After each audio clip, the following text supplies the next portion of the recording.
This is lesson 2 of module 1.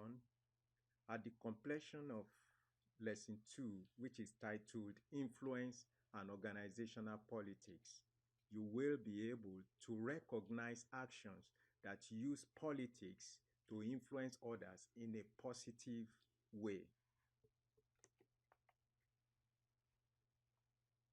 You've built your influence and are skilled at the art of persuasion, but you feel like you are in the dark. Things happen around you, decisions are being made, but you feel like you missed the email. Have you ever felt this way? You know, politics are at work in your organization, any organization at all. Denying that there is no politics, or denying this, or purposely abstaining from the use of politics will diminish your capabilities as a leader. Politics exist in every organization because the individuals and groups that make up an organization have different and often competing interests. Because organizational resources are limited, everyone can't have what they want. And ultimately, the organization's goal take precedence. So, stakeholders must find ways to cooperate and resolve their conflicting interests. This interplay between cooperation and competition gives rise to politics. If it is used right, everyone benefits. Often the difficulties leaders must overcome, have more to do with politics than obvious obstacles like technical competence. That's why politics power is valuable. Political power is the capacity, to influence behavior and outcomes to accomplish objectives using the political network or political frame in an organization. As a leader, you can increase your influence and build political power by making appropriate and ethical use of politics. Like any other tool, politics can be used in positive or negative ways, and the outcome can be either constructive or destructive, depending on your perspective. Generally speaking, politics are used constructively when they are in the best interest of the organization. So, it may help to think of positive politics as political behavior and actions that are honest and open and move the organization closer to achieving its goals. Alternatively, negative politics include any actions that rely on deception and secrecy in the pursuit of personal and organizational interest. Relationships are an integral part of your political power, just as they are important to your influence. So, as a leader, you need to build relationships with people who can advance your team's efforts. Poor working relationships will weaken your political power and its effectiveness as a tool for organizational success. The positive use of politics benefits everyone involved in working to achieve organizational goals. And as a leader, you will be building your relationships, credibility, influence, and political power when you use politics positively. Being aware of the potentially disruptive aspect of organizational politics will allow you as a leader to minimize any negative effect. Signs of this disruptive aspect in an organization include employees who lack commitment to the organization, who have low job satisfaction, have low job performance and morale, and have increased job anxiety. In the interest of your relationships and influence, you must not contribute purposely or unwittingly to negative politics. You can do this by avoiding the following actions: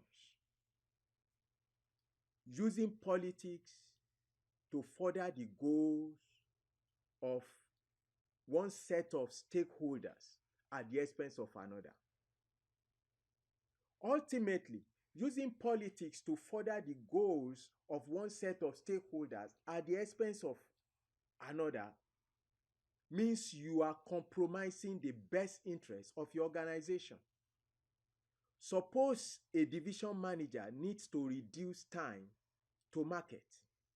In his conversations with the quality assurance manager, he learns that she wants to improve quality by setting higher standards to achieve. But instead of supporting this goal, he pushes production to roll out the product faster, cutting corners on quality if necessary. In this way, production can meet new targets, okay, set for the number of units the company gets to market. That is not good. Okay, another one to avoid is pitting stakeholders against each other. As you work to influence others, you should avoid pitting stakeholders against each other. This will only make it more difficult to get them to cooperate with you or each other in the future. For example, suppose the general manager of an automotive company, in an effort to trim expenses, requests that employees accept wage freeze. During conversation with the employees, he passes this off as the boss's idea. He hopes the employees will then let their guard down so he can learn how to get them to agree to the wage freeze. This is not good. The abuse of position power can take a number of forms. Using formal authority or significance in an organization to make threats and manipulate others. For instance, securing support by reminding others that you are the boss. Using rewards and consequences to further personal rather than team goals. For instance, promising a promotion to an influential employee if he will help you to get elected as chairperson over another colleague. Withholding information or deceiving. For instance, withholding stock information when stakeholders are making an important decision that will be imparted by the information you are concealing. But leaders can use politics in positive ways too. For instance, you can use politics to help remove barriers to team goals or to build alliances with influencers building support for goals. You must make positive use of politics to build and maintain your influence as a leader. The responsibility to act ethically is paramount to your capability to influence others. Remember, using your political power to promote your own interests may work for a while, but in the long run, in the long run, it is self-defeating. You will be destroying your chances of building or maintaining strong and positive relationships as trust, commitment, and loyalty are destroyed. Ethical use of political power is an effective way to influence people to work together to achieve organizational goals.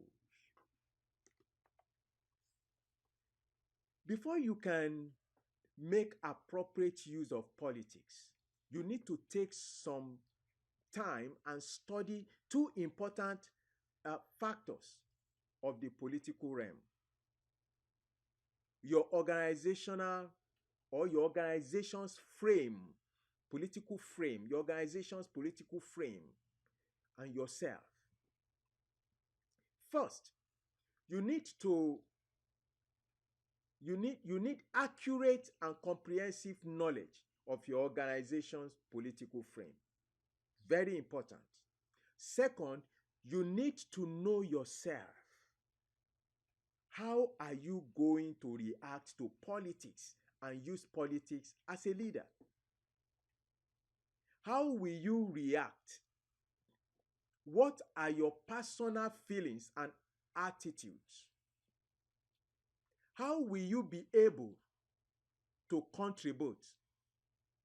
You need to consider all of these things so you will be prepared to effectively use and manage politics for the good of your organization.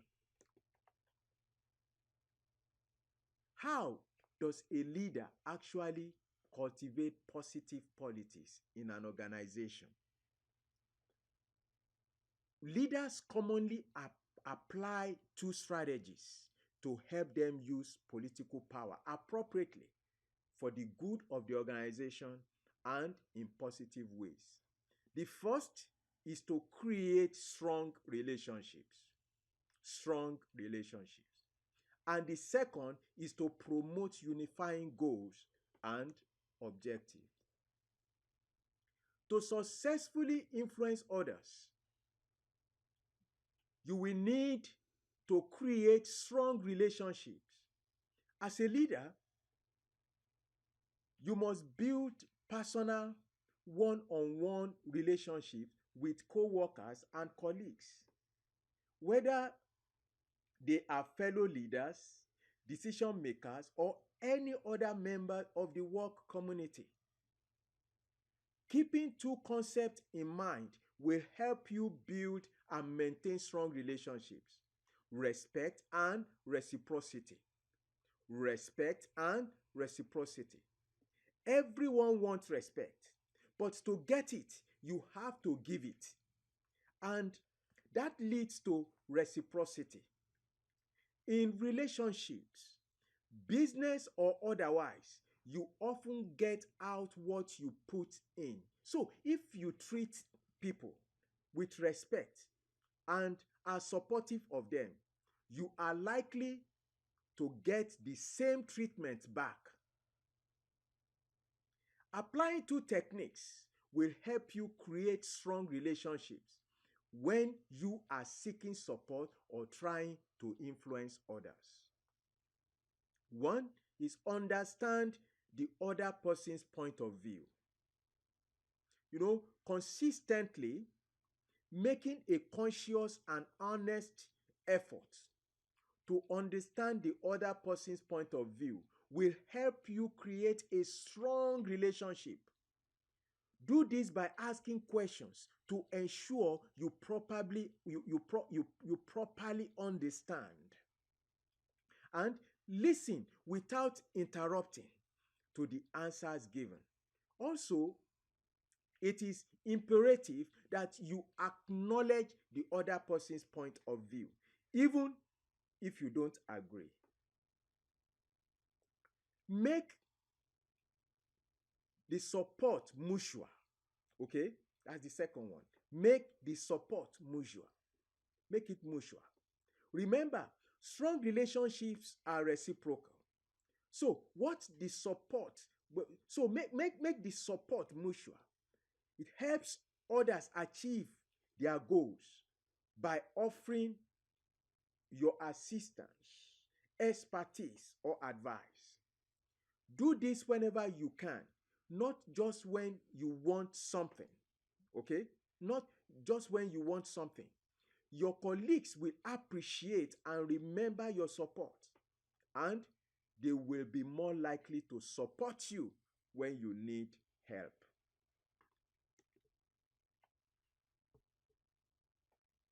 Taking several precautions can help you maintain strong relationship. Precaution.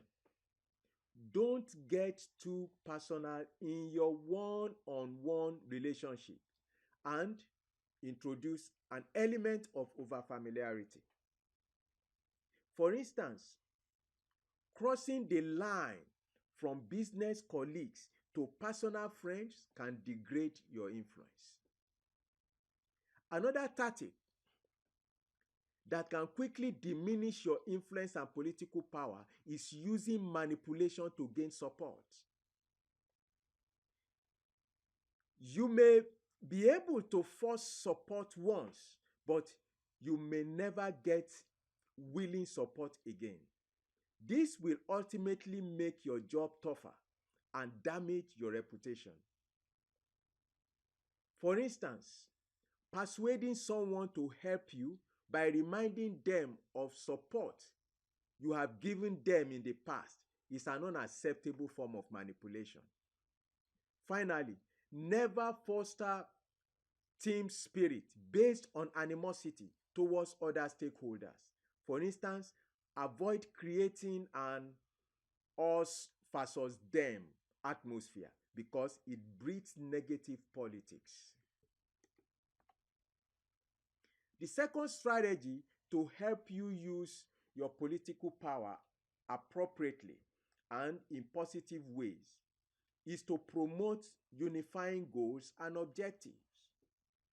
As discussed, organizations are inherently political. Okay? Whenever resources are limited, competing interests and competitions for those resources gives rise to politics. One way you can minimize the competition is to promote unifying goals and objectives. The key is to cultivate an attitude of doing what is best for the organization. Once that's the mindset of the work community, destructive politics will give way to constructive politics.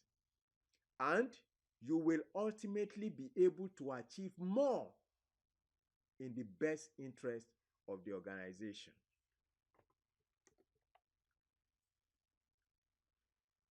You can do 4 things to promote unifying goals and objectives.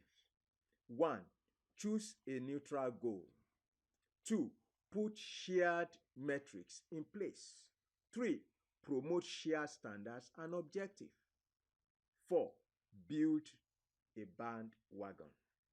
Let's start with choose a neutral goal. If you are having trouble securing support from competing groups, choosing a neutral goal to work towards can alleviate some of the competition. Choosing a goal that doesn't take sides between competing interests can help gain the support you need.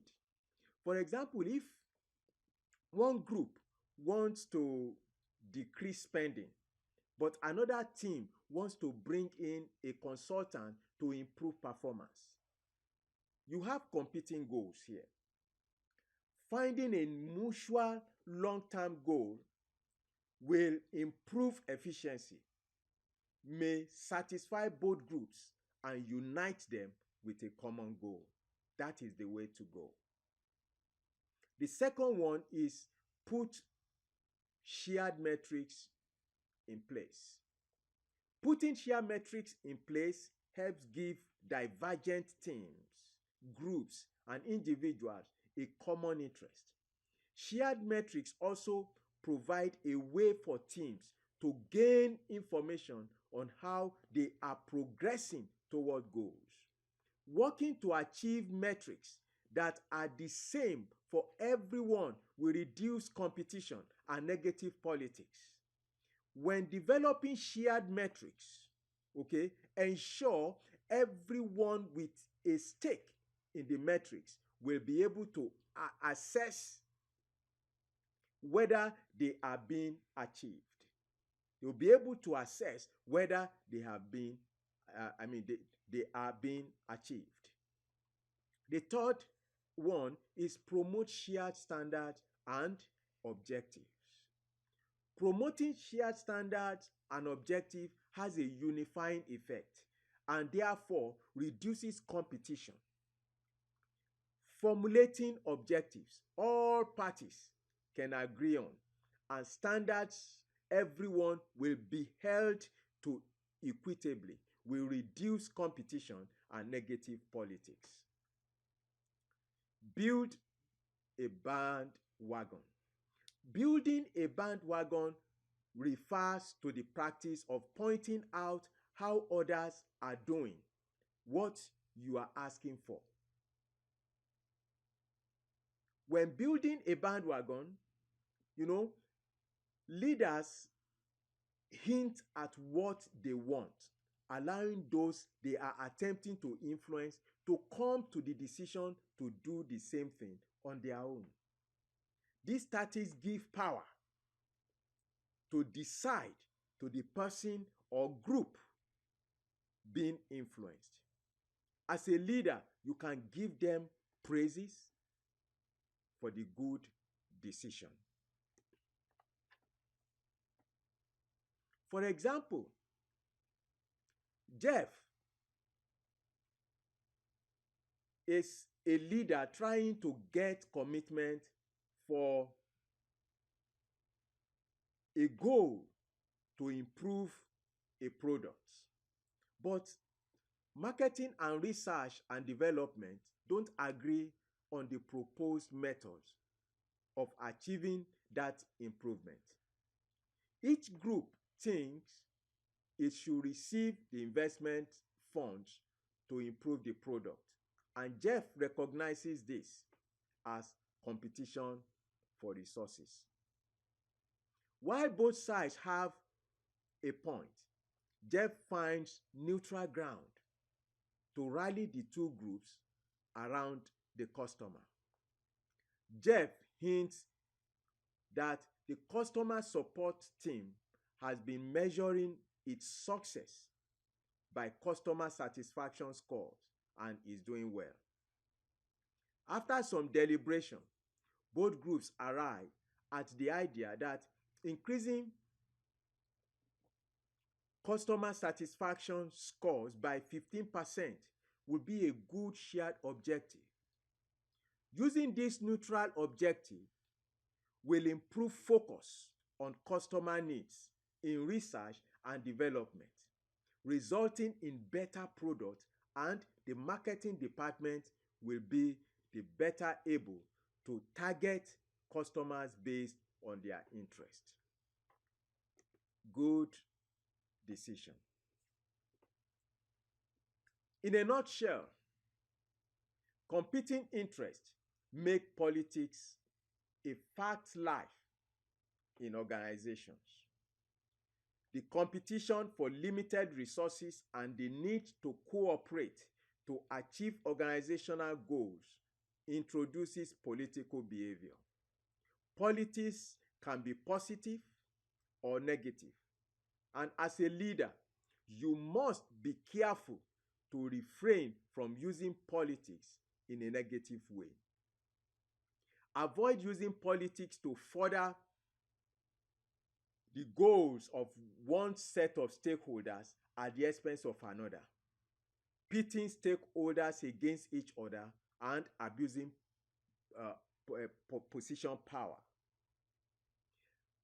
After you have examined your organization's political frame and how you are going to operate within it, you can start using politics in a positive way to influence others. Two strategies you can use are creating strong relationships and promoting unifying goals and objectives. Both will increase your influence and political power and your leadership capabilities. In lesson 2, you have learned to recognize actions that use politics to influence others in a positive way. Thank you.